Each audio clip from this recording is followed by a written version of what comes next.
You're just a burden now. We're taking everything. Those words came from my own son, Robert, as he stood in my Dallas kitchen, holding my debit card like a trophy. Behind him, my daughter in law, Linda, smirked while counting cash. My cash. Fresh from the ATM. $47,000 of my retirement savings. Gone. I'm Margaret Collins, 82 years old, and for 6 months I couldn't figure out why my heart medication kept getting declined at the pharmacy, why my rent checks bounced, why I was eating canned soup for dinner while rationing blood pressure pills. I thought I was losing my mind. I wasn't losing my mind. I was being robbed by my own flesh and blood. You won't live much longer anyway, Robert said, pocketing my bank card. This money would just go to waste. Linda laughed, actually laughed, as she stuffed $100 bills into her designer purse. Besides, who's going to believe a confused old lady? That's when something inside me snapped. Not my heart. That had been breaking for months. Something deeper. Something that had been sleeping for 8 decades, waiting for this exact moment.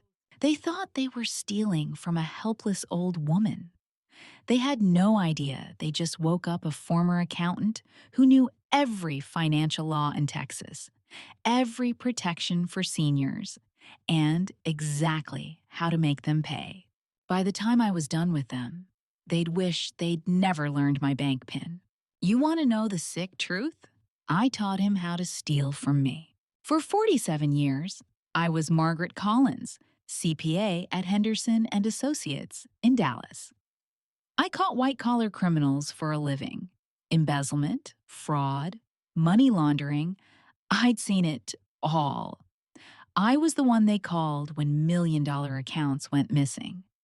I was the bloodhound who followed paper trails that led crooked executives to prison. The ultimate irony, I trained my own son to be the perfect thief. When Robert was 12, I taught him about financial statements during our Saturday morning pancake breakfasts. Always follow the money trail, honey. Numbers don't lie, but people do. When he was 16, I showed him how to spot forged signatures and fake documents. See how the pen pressure changes here? That's how you catch a liar. I was so proud when he chose accounting as his college major at UT Austin. $42,000 in tuition that his father, James, and I gladly paid. He's going to be just like his mama, James would brag to the neighbors.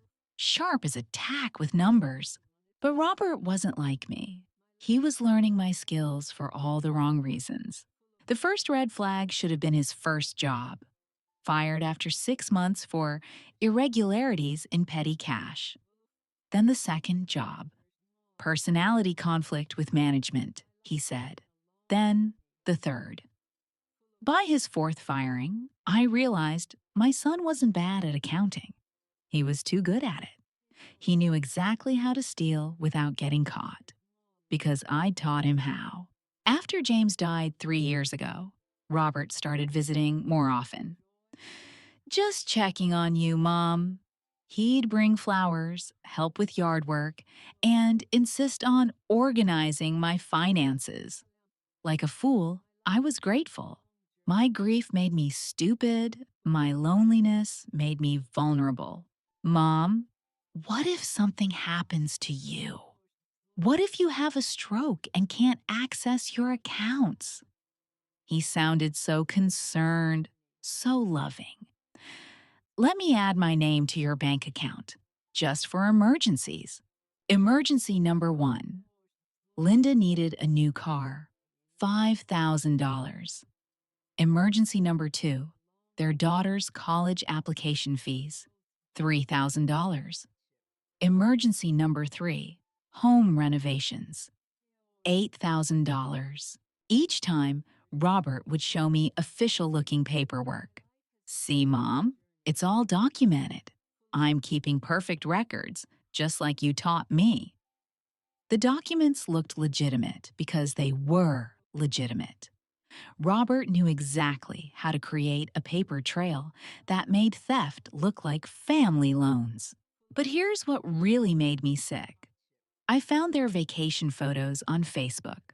Robert and Linda in Hawaii, toasting with champagne that cost more than my monthly medication budget. The caption read, "So grateful for family who believe in us. Blessed, Zachau, living our best life." They were literally toasting with my retirement money while I was rationing heart pills. The breaking point came last Tuesday. I was at Walmart, standing in the pharmacy line with a prescription I couldn't afford, when I overheard two women talking behind me. "Did you see Linda Peterson's new jewelry at the country club? That diamond tennis bracelet must have cost $20,000 easy. Where do they get the money? Robert's been unemployed for months." "Oh, honey, didn't you know? They're taking care of his elderly mother. She's paying them to be her caregivers. Smart arrangement, really. Caregivers. They were telling people I was paying them to take care of me. While I stood there unable to afford medication, they were bragging about bleeding me dry and calling it caregiving. That night, I did what I should have done months earlier. I used my old accounting skills to trace every transaction. $47,000 in 6 months. Systematic, calculated, professional grade theft. My own son had turned everything I taught him about financial investigation against me. He'd studied my methods, learned my blind spots, and exploited my love like a textbook case study. But Robert made one crucial mistake. He forgot that before I was his victim, I was Margaret Collins, CPA. And I didn't just catch thieves, I destroyed them. The next morning, I did something I hadn't done in 3 years. I put on my best business suit, the navy blue one I wore to close million-dollar audits, and drove to Texas Credit Union like I was heading into battle. "Mrs. Collins," the branch manager, Mr. Rodriguez, practically jumped when he saw me. "We haven't seen you in months. How can we help you today?" "I need every transaction record for my account for the past year. And I need to know why my son Robert has been making withdrawals without my knowledge." The color drained from his face. "Ma'am, your son has joint account access. He's been very clear that you've been having memory issues and that he's handling your finances now." Memory issues. The lie that kept on giving. "Mr. Rodriguez, I'm 82, not brain dead. I want those records. Now." 20 minutes later, I sat staring at pages of evidence. Withdrawal after withdrawal. Always just under the reporting limit. Always with Robert's signature. Always when I was at my doctor's appointments or grocery shopping. But here's what made my blood boil. There were notes in my file. Customer shows signs of confusion. Son Robert Peterson handles all financial decisions. Do not discuss account details with Mrs. Collins without son present. They'd been treating me like an incompetent old woman because my son told them to. "Mr. Rodriguez," I said, my voice steady as steel, "did you verify these claims about my mental state with any medical professionals?" He shifted uncomfortably.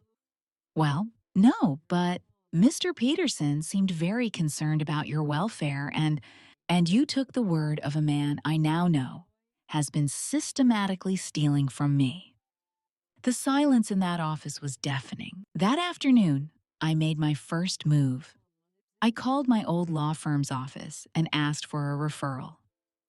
"I need someone who specializes in financial elder abuse," I told the receptionist, "and I need them to be mean as a rattlesnake."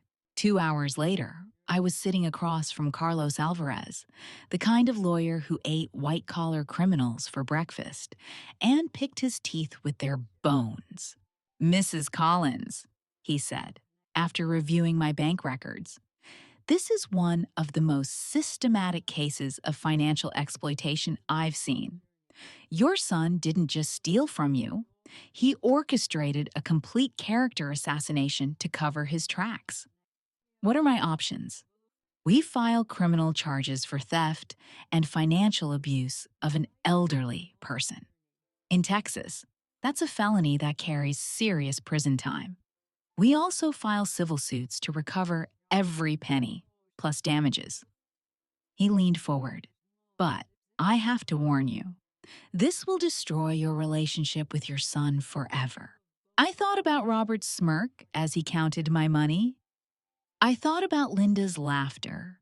I thought about standing in that pharmacy, unable to afford the medication that kept me alive.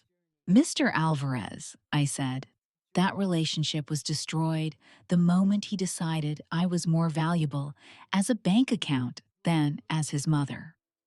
That evening, I did something that would have made my younger self proud. I set a trap.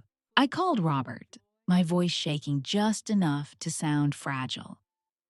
"Honey, I'm so confused about my finances.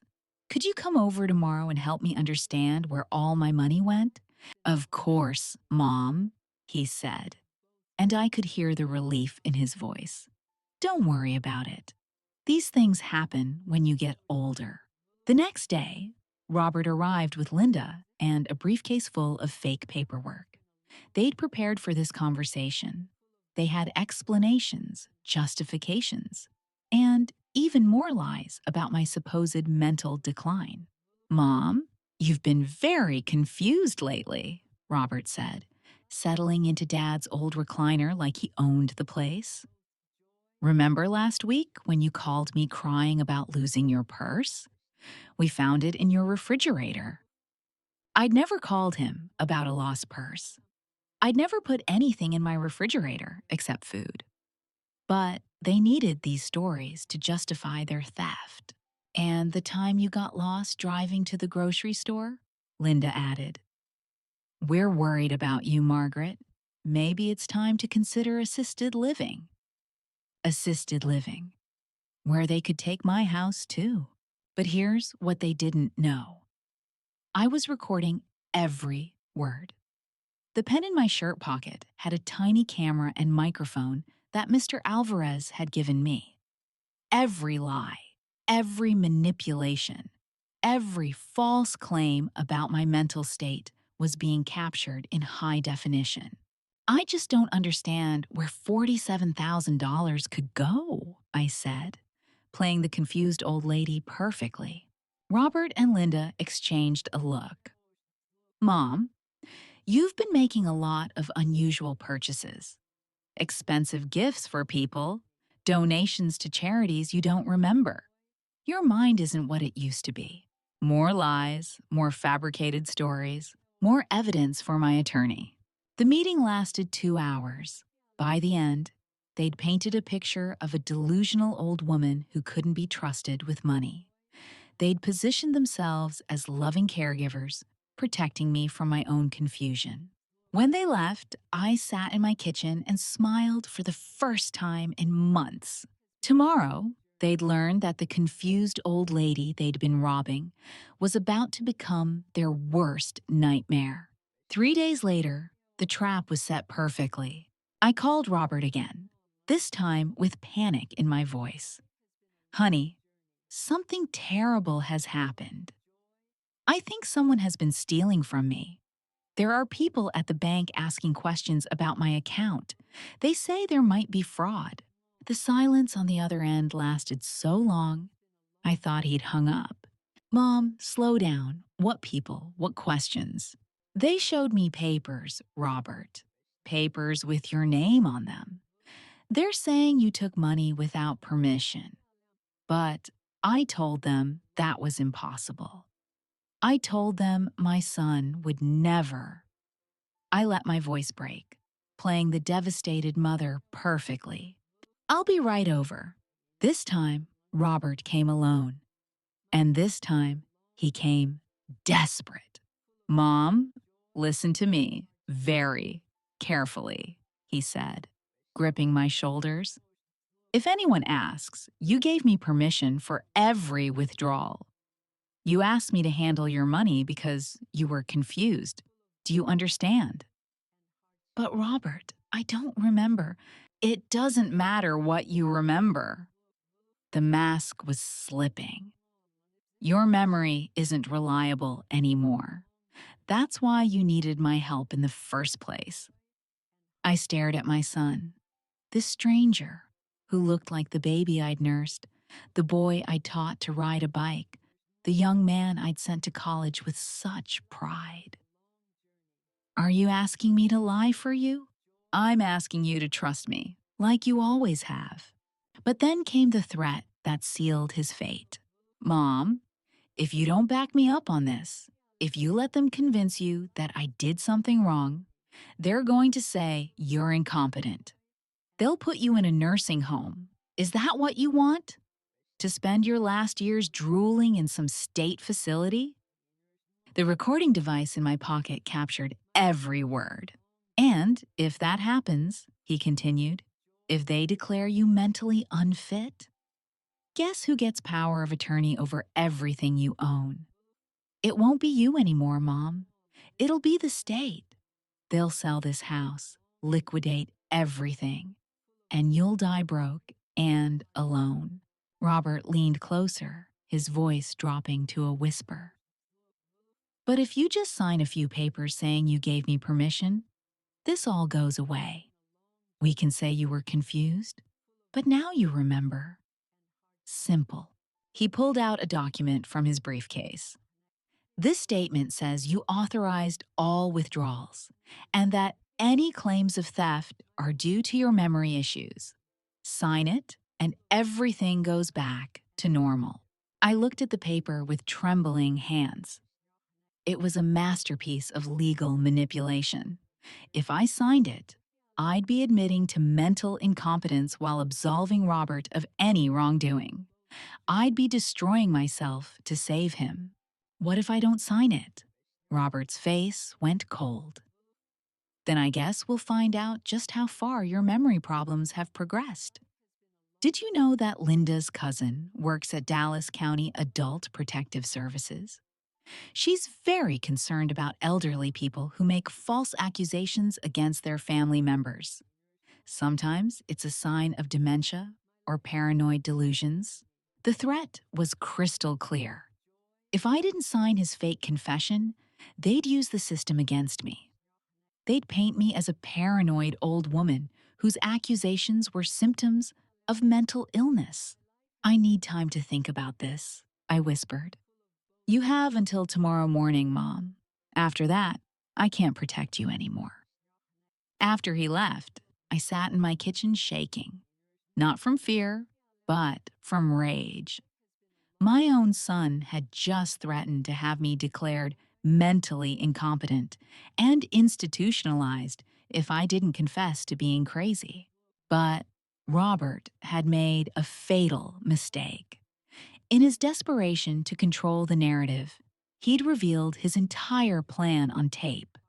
The threats, the coercion, the conspiracy with Linda's cousin at APS.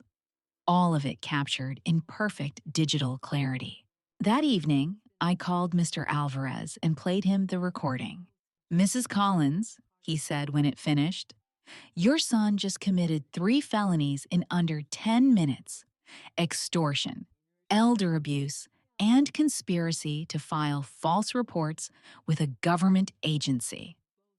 What happens now? Now? Now we stop playing defense and go on the attack.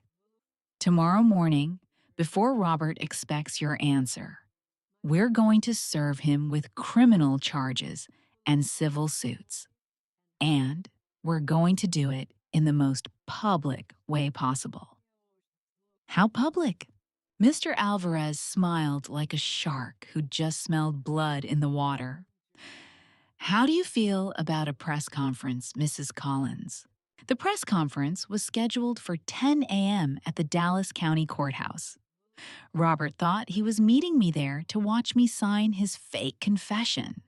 Instead, he was about to become the star of his own public destruction. I arrived at 9:45, wearing my best black dress and my father's old pearl necklace, the one Robert had tried to convince me to sell for my own good last month. Mr. Alvarez stood beside me as news cameras set up and reporters gathered. "Mrs. Collins," Channel 8's lead investigative reporter asked, "are you sure you're ready for this? Once we start, there's no going back." I thought about every pill I'd rationed, every meal I'd skipped, every night I'd lain awake wondering if I was losing my mind. "Honey," I said, "I've been ready for this my whole life." At exactly 10 a.m., Robert walked up the courthouse steps expecting to find his confused old mother.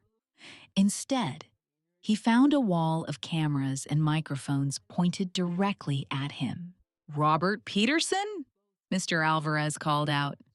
"You're being served with criminal charges for financial elder abuse, theft of more than $50,000, and extortion of a vulnerable adult." The process server handed Robert the papers, while every camera in Dallas County captured his face. The color drained from his cheeks. His mouth opened and closed like a fish, gasping for air. "What the hell is this?" he managed to stammer. That's when I stepped forward. My son, the man who'd called me a burden, who'd threatened me with nursing homes, who'd stolen my dignity along with my money, was about to learn who Margaret Collins really was. "This is justice, Robert." My voice carried across the courthouse steps, amplified by the microphones and strengthened by 8 decades of experience. "For 6 months, you told everyone I was confused. You convinced a bank, a community, and even yourself that I was just a helpless old woman whose mind was going." I pulled out the recording device. But confused people don't usually record their conversations, do they? The click of the play button was the loudest sound in downtown Dallas that morning. Robert's voice filled the air. "If you don't back me up on this, they're going to say you're incompetent. They'll put you in a nursing home. You'll die broke and alone." Linda's cousin works at Dallas County Adult Protective Services. Every threat, every manipulation, every cruel calculation was broadcast for the world to hear. Robert's face went from pale to gray to green as his own words condemned him. "I trusted you with everything," I continued, my voice never wavering. "I trusted you with my bank account, my medical decisions, and my future. But most importantly, I trusted you with my heart, and you broke all of it for money." A reporter shouted, "Mrs. Collins, how much did your son steal?" $47,000. But he didn't just steal my money. He stole my dignity. He tried to steal my sanity. He convinced an entire community that I was incompetent so he could rob me blind. Robert tried to speak, his voice cracking. "Mom, please, you don't understand." "Oh, but I do understand, Robert. I understand that when you looked at me, you didn't see your mother. You saw a bank account with legs. You saw an ATM that was getting inconveniently old." The crowd of reporters, court officials, and curious onlookers hung on every word. This wasn't just a legal proceeding anymore. It was a reckoning. "But here's what you never understood," I said, stepping closer to my son as cameras flashed around us. "I spent 47 years as a CPA. I've sent bigger criminals than you to prison. I've tracked down millions in stolen money. I've built cases that destroyed companies and ended careers. I looked directly into his eyes. The same brown eyes I'd kissed goodnight for 18 years. The same eyes that had looked at me with love before greed poisoned them.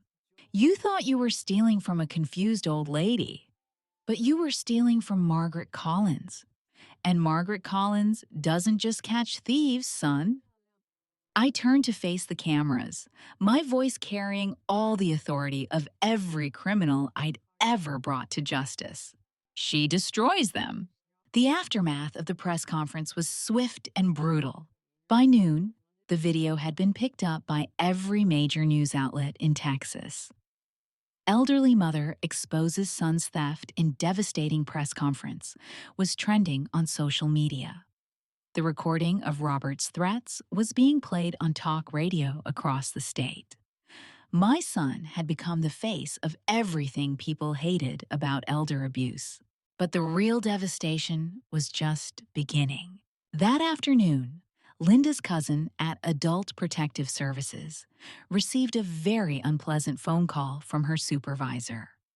Someone had sent them a recording of Robert mentioning her willingness to file false reports about elderly victims.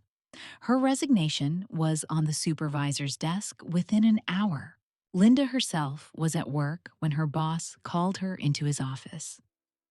Apparently, several clients had seen the news coverage and were questioning whether they wanted someone married to an accused elder abuser handling their insurance claims. Her desk was cleaned out by 3 p.m. By evening, Robert and Linda's social circle in North Dallas had evaporated. The country club where Linda had bragged about her jewelry, their membership was under review. The neighbors who'd envied their sudden wealth, they were crossing the street to avoid eye contact. But the legal consequences were what really mattered. Mr. Alvarez had moved with the precision of a surgical strike. The criminal charges were just the beginning. We'd also filed civil suits for triple damages under Texas elder abuse statutes. That meant Robert owed me not just the $47,000 he'd stolen, but over $140,000 in penalties. Mrs. Collins, Mr. Alvarez explained, we've also filed to freeze all of their assets pending trial. The Hawaii vacation, Linda's jewelry, their cars, even their house. If it was purchased with your money, we can claim it. What about my own money? Can I get it back? Better than that. We've gotten a court order for immediate restitution of the stolen funds, plus your legal fees. Robert's employer has been instructed to garnish his wages until every penny is repaid. That's when the second shoe dropped. Robert's accounting firm had seen the news coverage too. Having an employee charged with financial crimes wasn't exactly great for business. His termination letter was hand-delivered that same afternoon. No job, no savings, assets frozen, social circle destroyed, criminal charges pending. In one morning, Robert and Linda had gone from comfortable middle-class life to complete financial and social ruin. The money they'd stolen to maintain their lifestyle had cost them everything. But the decision that surprised everyone came 3 days later. Robert called me, his voice broken and desperate. Mom, please, I know I messed up, but I'm still your son. Can't we work this out? Can't you drop the charges? I sat in my kitchen, the same kitchen where he'd threatened me, where he'd counted my money, where he'd tried to gaslight me into believing I was crazy. And I realized something profound. Robert, I said quietly, for 47 years, I was an accountant. Do you know what the first rule of accounting is? No, Mom. The books must balance, always. I could hear him crying on the other end of the line. You stole $47,000 from me. You stole my dignity. You tried to steal my sanity and my independence. The books don't balance, Robert. and they won't balance until justice is served. But I'm your son. No, I said, and I felt something settle in my chest, something that felt like peace. My son died the day he decided I was worth more as a victim than as his mother. You're just a stranger who happens to share his DNA. I hung up the phone, and for the first time in months, I felt truly free. The next morning, I made a decision that would change everything. I walked into the office of the court appointed guardian program and submitted an application, not as someone who needed protection, but as someone who wanted to become a guardian herself. I want to help other elderly people who are being abused by their families, I told the coordinator. I want to use my accounting skills and my legal experience to protect them the way I protected myself. At 82 years old, I was starting a new career, not as a victim, but as an advocate. The ATM had learned to fight back, and now she was going to teach others to do the same. 6 months later, I was sitting in a courtroom again. But this time, I wasn't the victim on trial. I was the court-appointed guardian for Eleanor Martinez, a 78-year-old widow whose nephew had been borrowing from her Social Security checks. Your Honor, I said, standing with the confidence that only comes from surviving your own war. The evidence clearly shows a pattern of financial exploitation.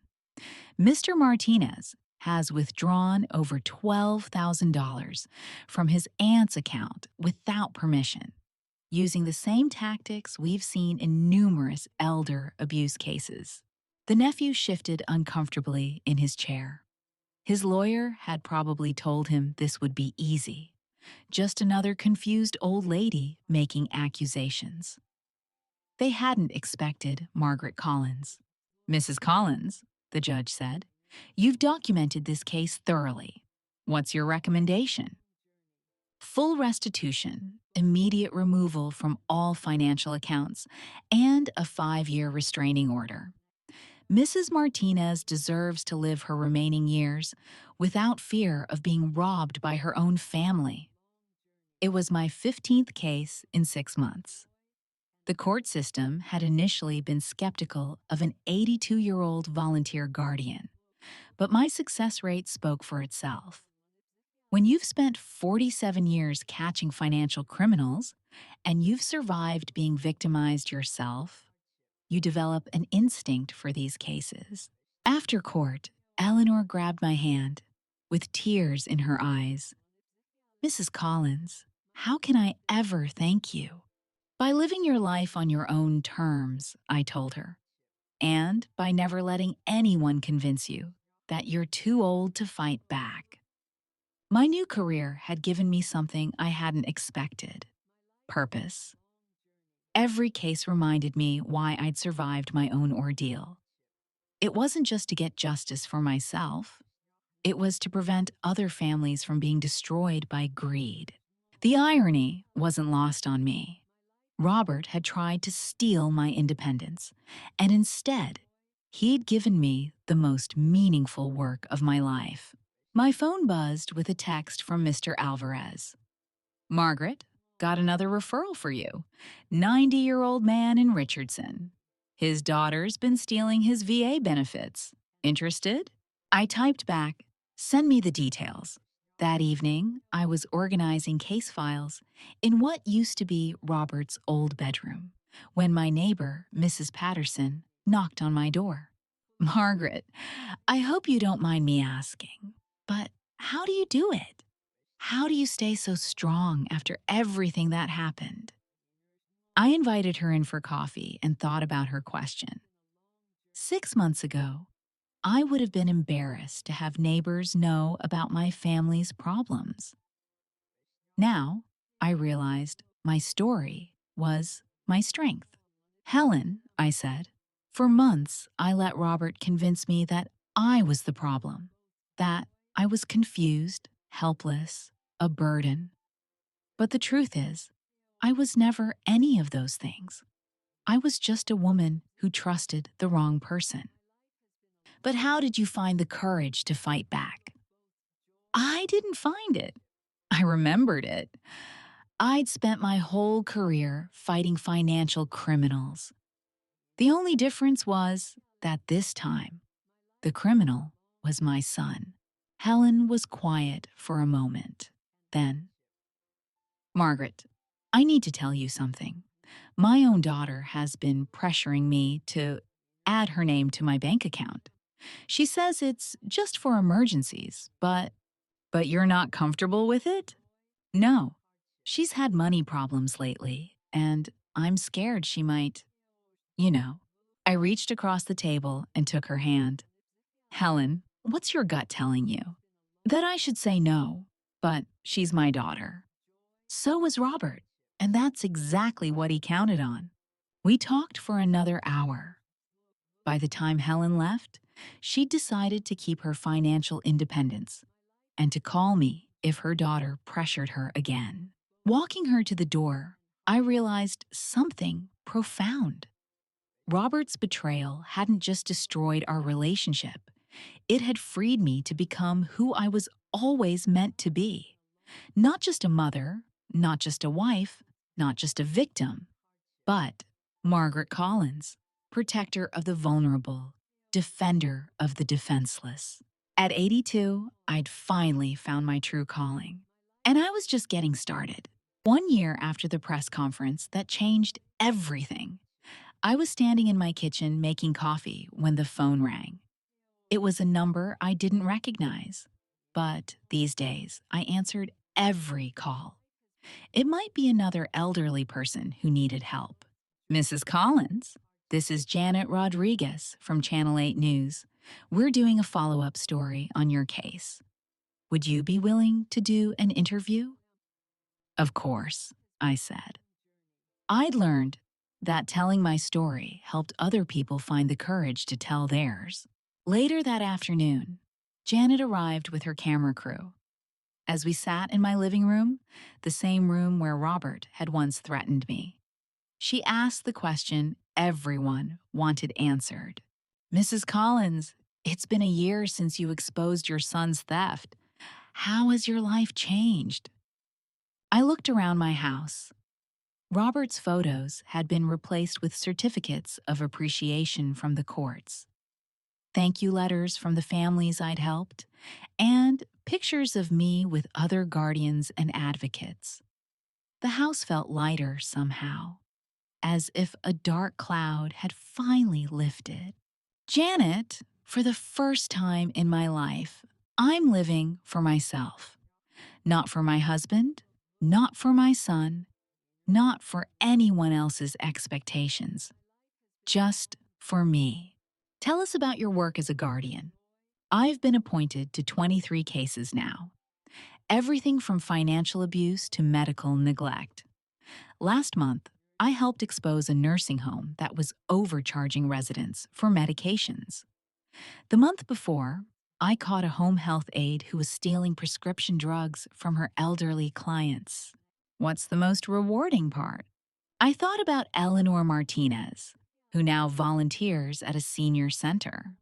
About Frank Williams, the 90-year-old veteran whose daughter had been stealing his benefits.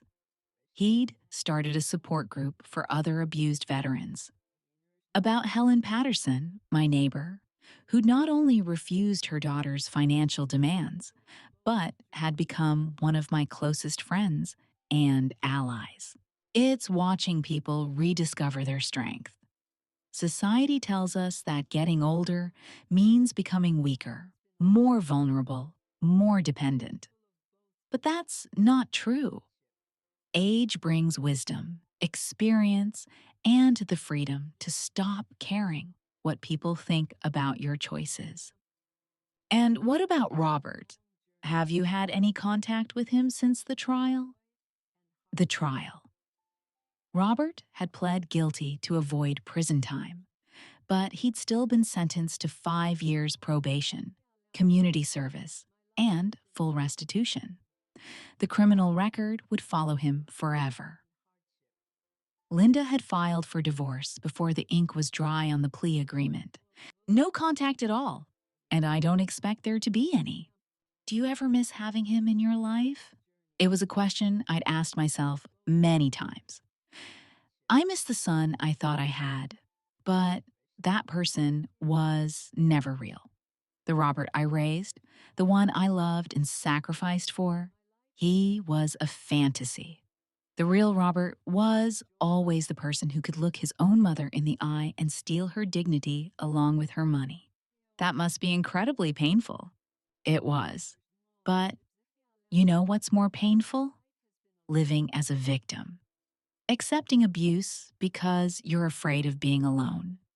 I spent months walking on eggshells, making excuses for him, blaming myself for his choices. That was worse than losing him. After the interview, I did something I'd started doing every evening. I walked through my neighborhood, checking on the elderly residents. Mrs. Chen, whose grandson had been asking suspicious questions about her savings. Mr. Thompson, whose nephew had been pressuring him to sell his house. Just being visible, being available, letting people know they had someone to call. That night, I sat on my front porch with a cup of tea and my case files.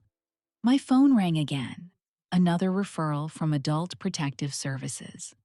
An 87-year-old woman whose son was trying to get her, declared incompetent so he could access her accounts. I smiled as I wrote down the details.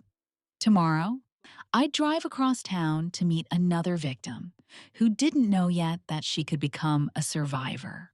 The best part?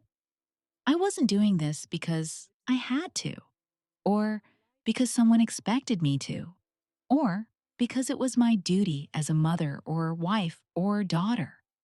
I was doing it because I chose to. Because at 83 years old, I'd finally learned the difference between being needed and being valued. And for the first time in my life, I valued myself enough to use my talents for something that 2 years later, I stood before a packed auditorium at the University of Texas at Dallas, delivering a lecture to social work students about elder abuse prevention. The same university where I'd once paid Robert's tuition, where I'd been so proud to see him graduate. The irony was perfect. The most dangerous myth about elder abuse, I told the students, is that it only happens to people who are weak, confused, or isolated. The truth is, it happens to sharp, independent people who make one crucial mistake. They trust the wrong person. A student raised her hand. Mrs. Collins, how do we help someone who doesn't realize they're being abused? I thought about my own journey. You can't save someone who doesn't want to be saved, but you can plant seeds. You can ask the right questions. How are your finances doing? Do you feel comfortable with how your family handles your money? What would happen if you said no to them? But what if they get angry at us for asking? Then they get angry. But at least they know someone is watching. Abusers thrive in secrecy. They count on their victims feeling isolated and ashamed. Sometimes just knowing that someone else sees what's happening is enough to give a victim the courage to act. After the lecture, a young woman approached me. Mrs. Collins, I think my grandmother is being financially abused by my uncle. She won't listen to anyone in the family, but she might listen to you. Would you be willing to meet with her? 3 hours later, I was sitting in a modest apartment in Plano across from Ruby Martinez. No relation to Eleanor, just another elderly woman with the same last name and the same problem. Her nephew David had convinced her to let him manage her Social Security benefits while she recovered from hip surgery. That was 8 months ago. The surgery had been successful, but David was still managing her money. He says I'm not strong enough to handle financial stress, Ruby told me. He says the doctor recommended it. Ruby, have you actually spoken to your doctor about this? Well, no, but David said, Ruby, I'm going to ask you something, and I want you to think carefully before you answer. If you wanted to say no to David, if you wanted to handle your own money again, what do you think would happen? She was quiet for a long moment. He'd be very upset. He'd say I was being ungrateful. He'd probably stop helping me. And how would you feel if he stopped helping you? Another pause.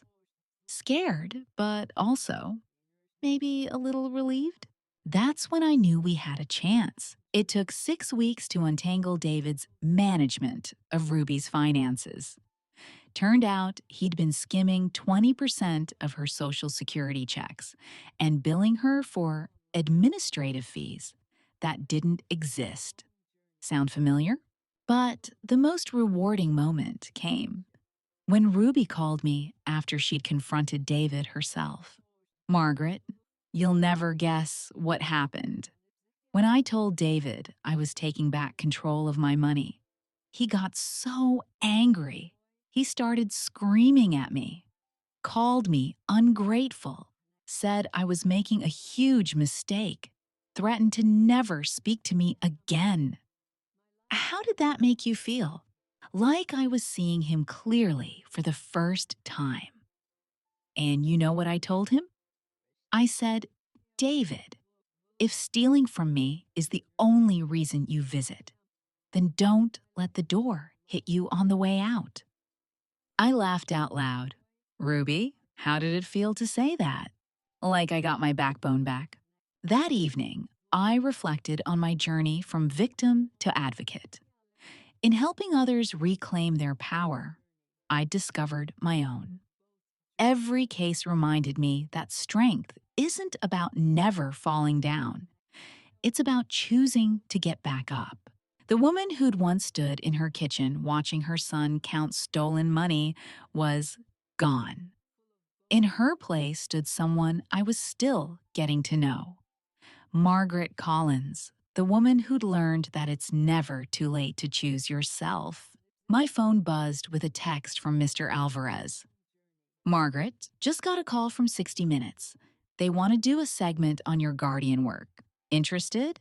I typed back, when do we start? At 84, I was still surprising myself. And I wasn't done yet. If you're watching this and something feels familiar, if you recognize the patterns, the excuses, the gradual erosion of your autonomy, I want you to know something important. You are not crazy, you are not confused, and you are not alone. Financial elder abuse is the fastest growing crime in America. Every year, millions of older adults lose billions of dollars to people they trust. And in 70% of cases, the abuser is a family member, a son, a daughter, a grandchild, someone who's supposed to love and protect them. They count on your silence. They count on your shame.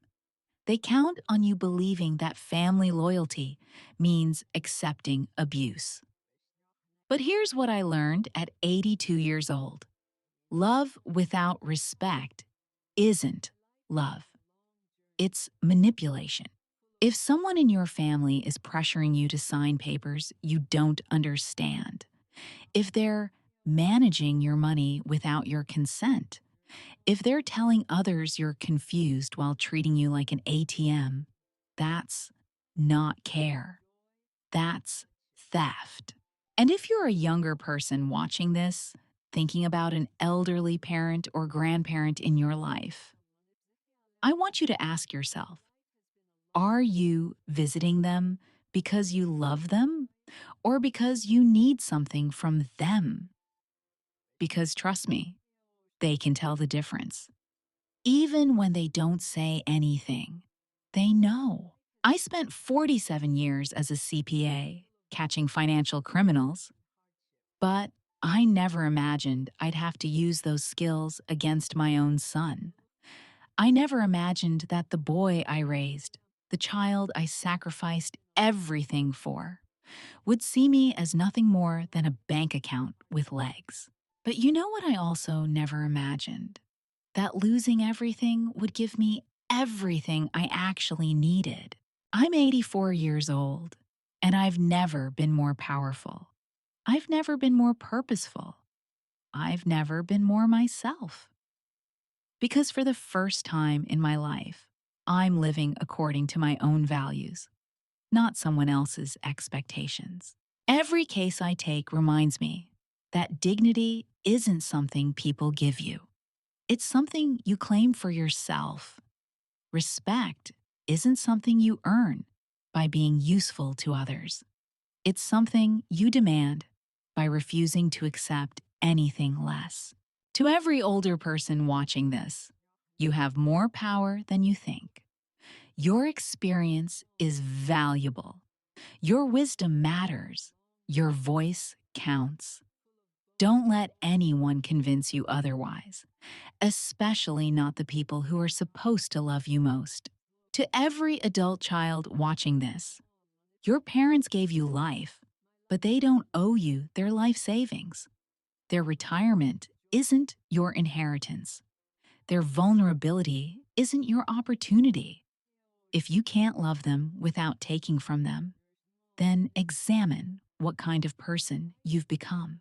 And to everyone else, pay attention to the elderly people in your life. Ask them how they're doing. Really ask. Listen to their answers. If something feels wrong, speak up. Make the phone call. File the report. Be the person who sees them as a human being, not a burden or a bank account.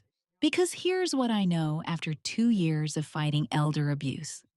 Most victims never report it.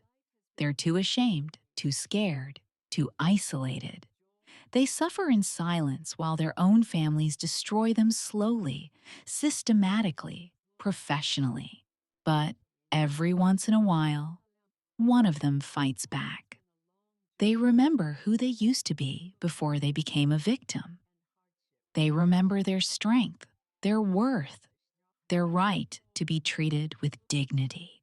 And when that happens, when they stand up and say, "No more," they don't just save themselves. They inspire others to do the same. My name is Margaret Collins. I'm 84 years old. I was robbed, threatened, and gaslit by my own son. And I won. Not because I destroyed him, though the justice system handled that part beautifully. I won because I chose to save myself. I chose to reclaim my dignity. I chose to use my pain to protect others. If you're in an abusive situation, you have choices too. They might not be easy choices. They might mean losing people you love. But they're your choices to make. And if you make them, if you choose yourself over their comfort, if you choose dignity over peace at any price, you might just discover what I discovered. It's never too late to become who you were meant to be. The ATM is closed, but Margaret Collins is just getting started.